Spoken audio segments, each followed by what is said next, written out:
Ao longo de toda a minha carreira, nunca vi um objeto como este em uma fotografia aérea.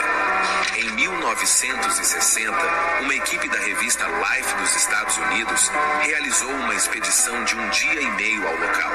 Eles fizeram uma explosão de dinamite em um dos lados do barco e encontraram algumas madeiras petrificadas, mas concluíram que não havia nada de interesse arqueológico.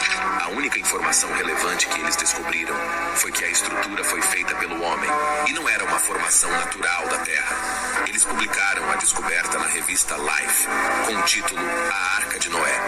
Um dos leitores da revista Life foi Ron Wyatt, um aventureiro americano que era um cristão fervoroso e estava apaixonado por provar que as histórias da Bíblia eram verdadeiras. Depois de ler a revista, Wyatt ficou curioso e decidiu visitar o local em 1977, acompanhado de seus 2 filhos adolescentes. Eles não sabiam por onde começar a procurar na vasta área e só tinham 3 dias na região. Então, Wyatt e seus filhos começaram a orar para que Deus enviasse algum sinal. E acredite ou não, foi exatamente o que aconteceu. O táxi parou no meio do caminho sem explicação. Quando saíram do carro, viram uma estranha pedra perfurada com inscrições. Sem entender o que estava acontecendo, Wyatt e sua equipe continuaram sua viagem, mas a cada trecho encontravam outra pedra como aquela. Essas pedras são conhecidas como âncoras de pedra e serviriam exatamente como contrapeso em uma embarcação de forma estranha. Essas pedras apareciam alinhadas em direção ao local onde estava aquela forma, semelhante a um barco, como se tivesse se soltado ao encalhar. O lugar chamou muito a atenção de Wyatt e ele decidiu que as investigações deveriam continuar para descobrir se poderia ser a Arca de Noé. No entanto, ele não pôde prosseguir imediatamente devido a OS seus compromissos em seu país, mas partiu prometendo a si mesmo voltar para continuar o que havia começado. Mas então, outro terremoto, em agosto de 1979, expôs silhuetas que pareciam ser as paredes da arca.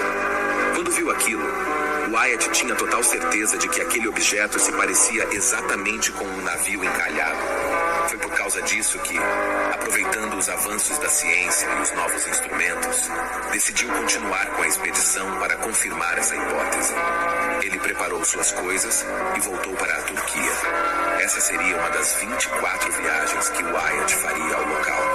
No entanto, havia algo que não fazia sentido para os estudiosos, que eram as dimensões e as medidas da arca.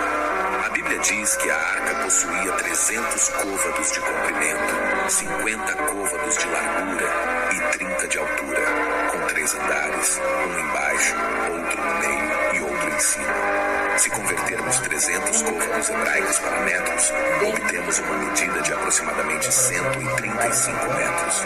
No entanto, após medir a extensão do formato de barco nas montanhas de Ararat, foi obtido 157 metros de comprimento. Em outras palavras, a arca era cerca de 20% maior do que o descrito na Bíblia. Esse fato era um dos argumentos mais fortes dos estudiosos para que essa não fosse a verdadeira Arca de Noé. Mas Wyatt não desistiu facilmente. Ele estava convencido de que aquela era a Arca do Dilúvio e, ao refletir, lembrou de um fato histórico que muitos ignoram. Quem foi o autor do Gênesis? Para aqueles que não sabem, o autor foi Moisés.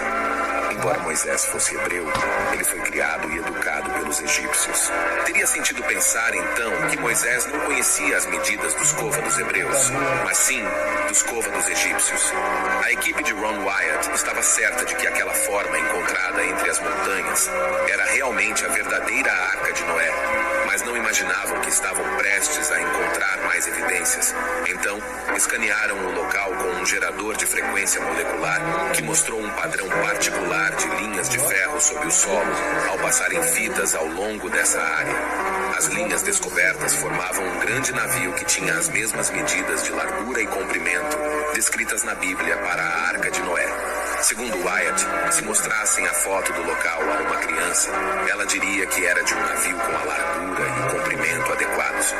A única questão restante era a profundidade. Para resolver essa última incógnita, a equipe utilizou um radar de penetração para ver o que estava oculto no solo.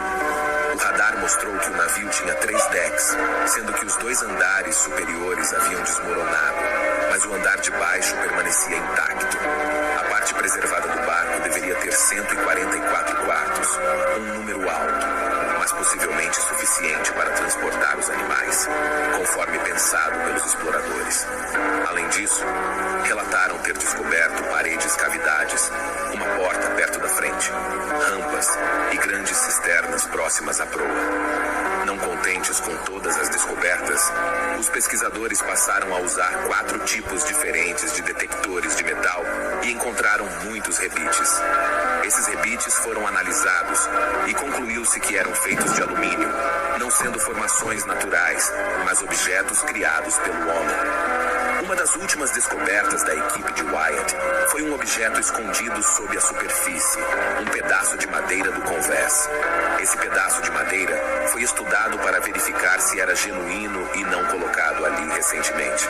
Os testes com carbono na madeira revelaram que ela pertencia a uma árvore antiga que foi petrificada ao longo do tempo.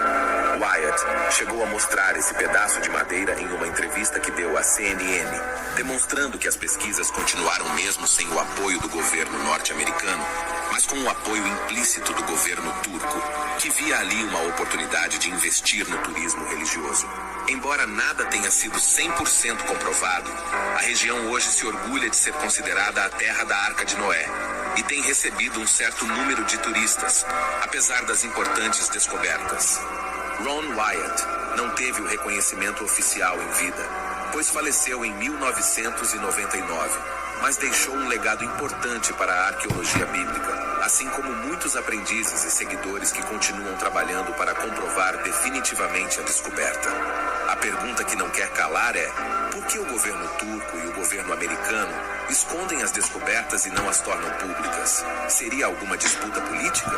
Não podemos afirmar o motivo, mas se após todas essas evidências, você acredita que essa seja a verdadeira Arca de Noé, comente: eu acredito.